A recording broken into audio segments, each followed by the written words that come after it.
Hi, and welcome to CFI Contenders. My name's Sterling Hedgpeth. I'm the programming manager for both the Docklands and Mill Valley Film Festivals. And we're incredibly fortunate to have the team from Borat's subsequent movie film here, the director, Jason Woliner, the star and co-author, Sacha Baron Cohen, and his co-star, Maria Bakalova. So thanks so much for being here, and congratulations on the film. You actually got quite a bit of Hollywood Foreign Press love yesterday. The film is up for Best Picture, musical or comedy, and both Maria and Sasha were nominated for Best Performer in a motion picture or comedy, and the Screen Actors Guild got some love to both of you too. So congratulations on a terrific film, and congratulations on the attention that you're getting. Thank you. So I think just for starters, Jason and Sasha, I know that the idea of a sequel was percolating for a while, especially with the election of 45. How did this piece together, and what was your impetus about making sure that it got done the way you needed it to get done in a timely way? Well, I had assumed that it would be impossible to make another Borat movie with real people. And so I and the other writers had kind of abandoned the idea. Then it came to the midterm elections, and Jimmy Kimmel invited me on to do a sketch for the midterms. And I didn't really love the sketch he'd written. I rang up my colleague, Chris Rock, asked him whether he had any ideas, and he said, why not do Borat? I was like, Borat, it's impossible. You can't do it with real people. Nevertheless, tried. We had about 36 hours, managed to find out where the costume was, managed to get the lawyer, the old writers, and a couple of field producers, and we shot something. And there was a realization afterwards that Borat is a great mechanism to get Trump supporters to really reveal how far they would go. And because Borat is essentially a kind of more extreme version of Trump. He's a bit more misogynistic. He's a bit more into caging children, a bit more enthusiastic of white supremacists, possibly a little bit less ready to pay women for sex, but he allows them to really be themselves on camera. And then just came back into the writer's room. We were writing another movie at the time. And I said, hold on, is there a movie in this that we can release before the election that can, push people to vote and vote against Trump, or push Trump supporters to maybe reconsider? Obviously I never, I'm an actor and a comedian and a writer. I don't believe I can do much, but the only thing that we can do is we go back to work. And so this was our kind of form of peaceful protest. And we felt we had to do everything we could, including reinvent the movie when coronavirus happened, in order to make sure that it got out before the election. And Jason, how did you get involved, especially since it's like a campaign, the logistics of dealing with all the different people, all the different locations, and all the different challenges inherent in that. How did you take the lead on this? Sasha and I knew each other a little bit. We had met a couple of times. We talked about, he was working on this great show called Who is America for Showtime. We had met about that, and I was busy with... I was committed to another project, and so that one didn't work out. but I got this script, and it felt like a lot of pieces came into place that kind of played toward what I was good at. I had done a good amount of work with real people, doing a similar thing, same world. They do very different things, but it's the same kind of, there's some similarities. I worked on a show called Nathan for You, and I also worked on a show called Last Man on Earth, which was not real people, but was also, a lot of it was about executing comedic ideas in a very precise way, kind of just honing in on the idea of a joke and making sure that it's completely clear and executed as efficiently as possible. And I think those things kind of appealed to Sasha about what my skill set might be. And I got a link to a script. They didn't tell me what it was. and I read it and I realized right away what it was, even though everything was kind of in code words, because the concern about secrecy and making sure no one knew that this is what he was up to. And I thought the script was hilarious, but I went in and we met, and I said, this is going to be a very difficult undertaking. You made, what I consider to be the funniest movie ever made. It's going to be very hard to follow that up in a way that doesn't disappoint everyone. At the same time, everyone knows who Borat is now. It's a different world, and it's going to be much harder to find people who don't know who you are, don't know who the character is, and are also the right kind of people for this movie. Usually a certain place in the political spectrum, and also need to have a sense of self. Can't feel like, can't just shut down on camera. Need to be funny, interesting, compelling, fascinating people. And at the same time, even before I was on board, Sacha and the writers had a very clear idea of this father-daughter story that they wanted to tell with this movie. And, if we had not found Maria, if we had not found the right actor to pull this off, that could have been a disaster. That could have just not worked. The movie would not have worked. And the whole idea of doing a movie in this style, what we call an undercover movie with real people and one or two characters that are fake, it's very difficult to go from that kind of filmmaking to more traditional, emotional, you're following a story, you're invested. It's just a different part of your brain that is kind of calculating it. And so to try to do this story that is about, as Sacha has said, kind of the first Kazakh man to ever love his daughter. And of course, this is this very fictional kind of imagined Kazakhstan, has nothing to do with the real Kazakhstan. To do that story, in addition to doing this movie, that had to be out by the election, because on top of that, there was this very political aim of, we have to get this in front of people. We have to show people, do everything we can to kind of show people what Trump and Trumpism has done to America. It couldn't have been more ambitious when I walked into that meeting. And, that was very daunting. That was very scary. And for me, that was also very exciting because, we said in that meeting, we said, well, this feels like an impossible movie to do this right. But in that tiny sliver of a chance that we pull it off, it could be something very incredible. And to both of us, I think that was the most exciting thing about it. Well, Maria, how did you get involved? And did you have any, because like Jason was saying, it's not like a traditional movie. It actually has a lot more in common with live performance or theater, simply because you have one shot, you can't do a retake. How did you audition, and what kind of experience did you have acting or performing live? The audition was a little bit crazy because it was completely confidential. No idea what is the script about, who's going to star in the movie, where they're going to shoot it, in Bulgaria, England, or even America, because later the real auditions in person were in England. Or what is the studio behind? What is the story about? Nothing, literally nothing, and just improvise with few lines here and there. And that I'm teenager going to America for the first time with my father, and I admire my father, but my father is actually not such a nice person, but for me he's the best person in the entire world. And through improv things, and I've never done improv, I think I was just a lucky girl.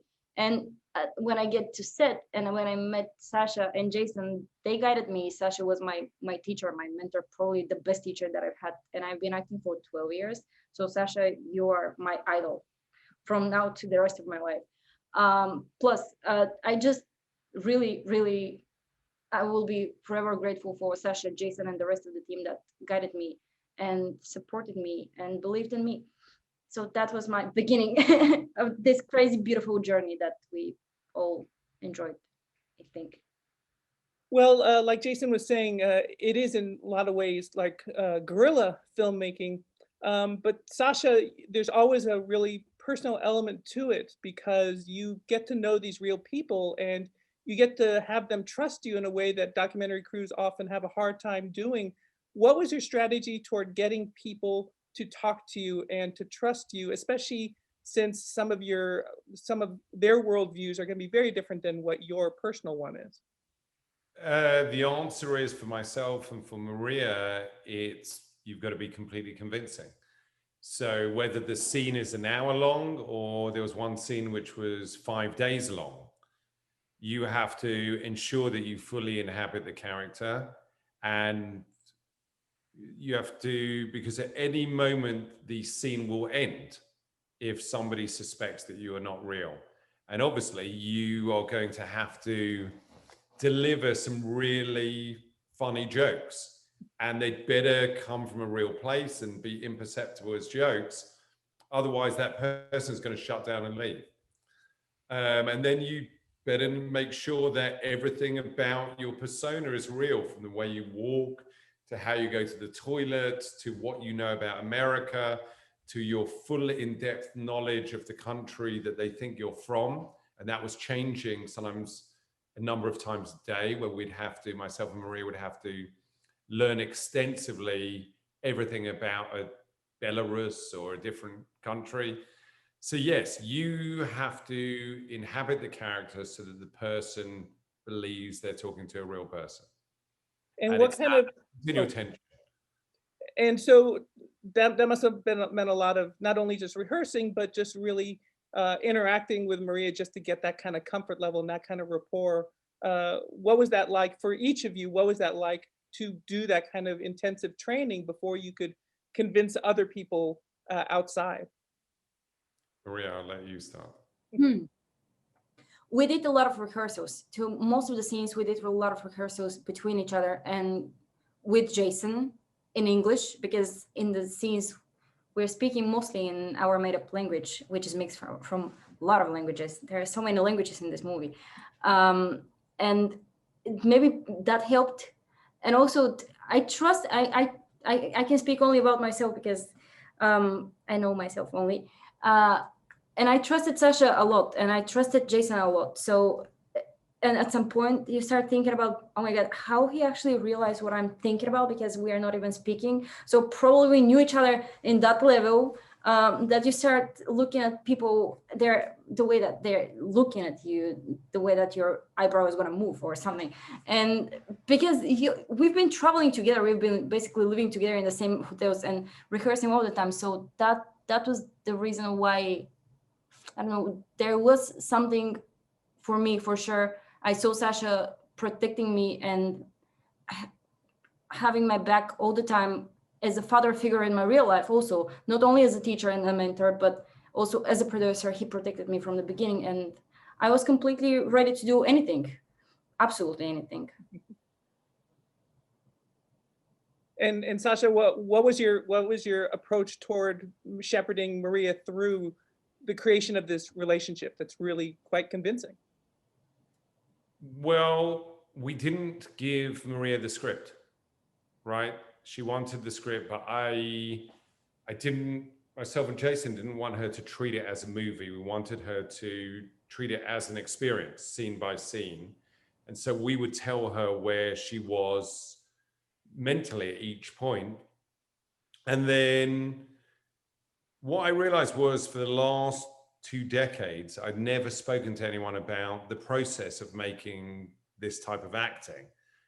She had a bunch of questions, and I realized that I knew the answers, and there was no one else who really knew the answers of how do you know if someone's suspicious? How do you go deeper in character? How do you stop these tells? How much do you need to learn about the country she's from? How much do you need to know about their country?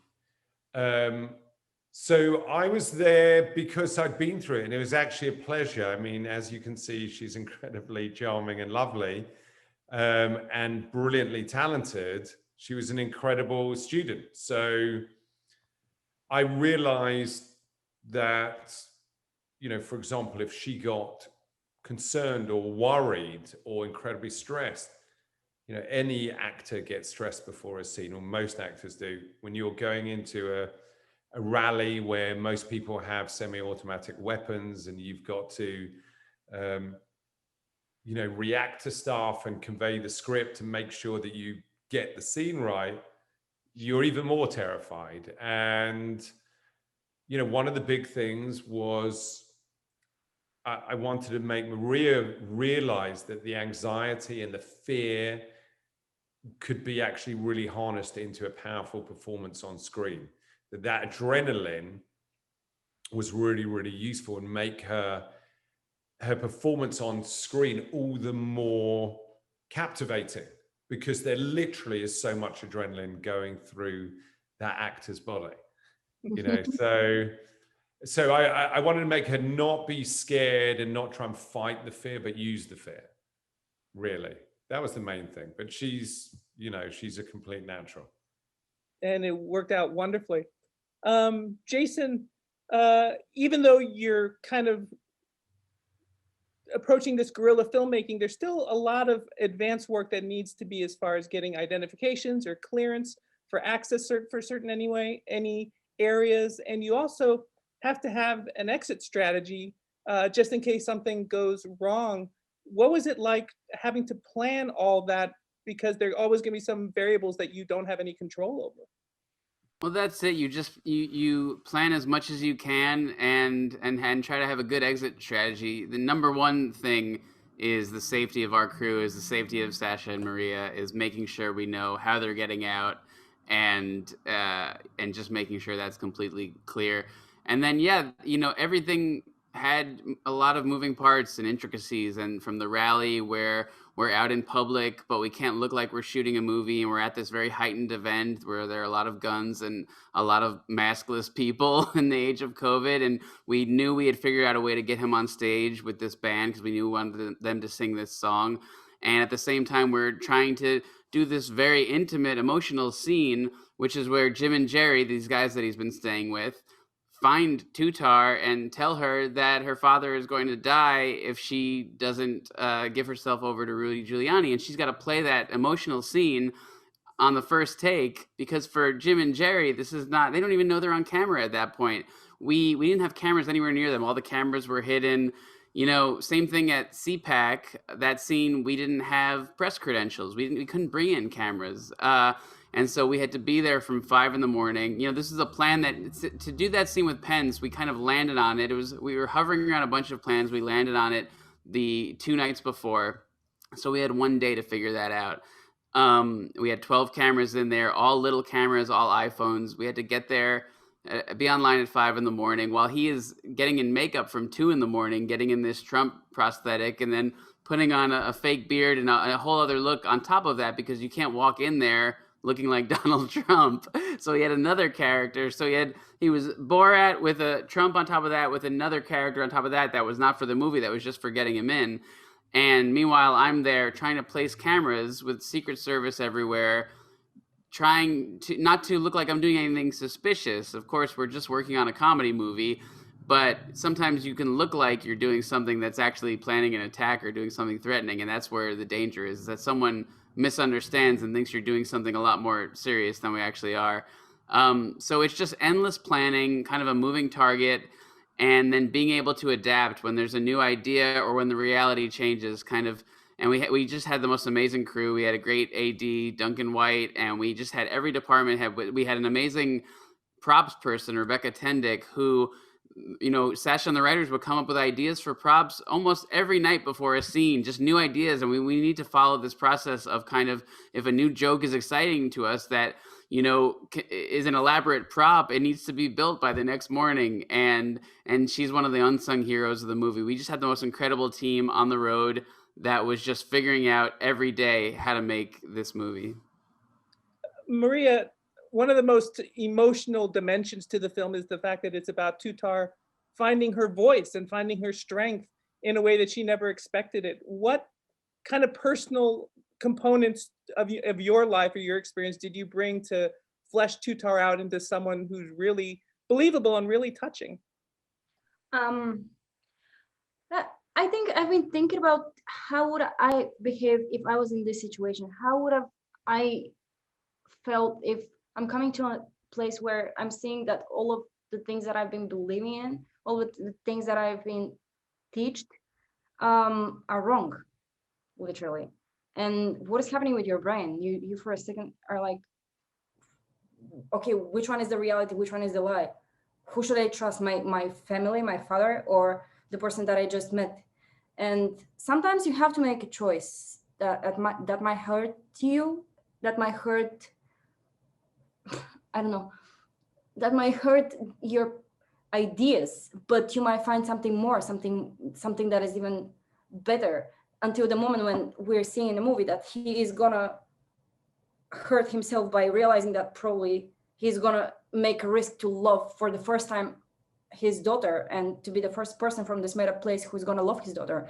And Tuta is gonna be the first daughter who is going to reject her father, until the moment when they're going to meet each other equally, and they're going to be equals. They're not going to be men here, women here. They're going to be here as human beings.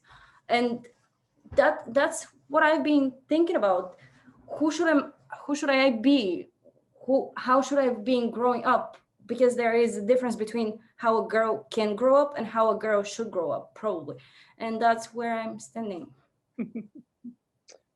Sacha, because of the nature of the improvisation with all these real people, you have to be really nimble because something can come in out of left field that you weren't expecting. Was there one moment in particular that really surprised you, that you didn't see coming, that you had to react to in the moment? Or did that just happen every day?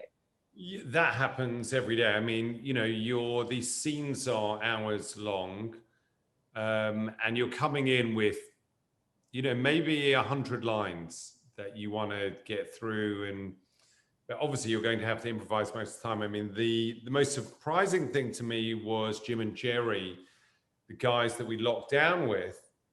It was actually very inspiring because America felt and still feels like a very divided place where we reject those who do not agree with us politically.